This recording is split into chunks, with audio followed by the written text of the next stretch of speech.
this may be the last question of the program. How do you see this development? Would it have any impact on the relationship between Pakistan and Iran? You know, historically, the relationship between Iran and Pakistan has been quite good. Just in about last week or so, we had an agreement on energy exchange, electricity exchanges.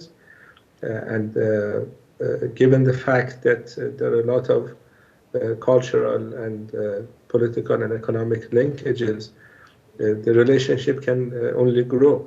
And given the fact that the Raisi administration came into office with the promise of improving relations with Iran's neighbors, obviously Pakistan is an important neighbor of Iran. I think at times the relationship between Iran and Pakistan came under pressure, and the pressure came from third parties. One of these third parties was Saudi Arabia. And the fact that Iran and Saudi Arabia are trying to improve relations could have a positive effect on Iran-Pakistan relations. So we have the United States remaining as a third party that doesn't like to see good relations between Iran and Pakistan. And hopefully, as we progress and this normalization of relations between Iran and Saudi Arabia goes further, I think we can expect better relations between Iran and Pakistan. That's at least the hope that we have. Thank you very much, Dr. Fawad, for your time for our show.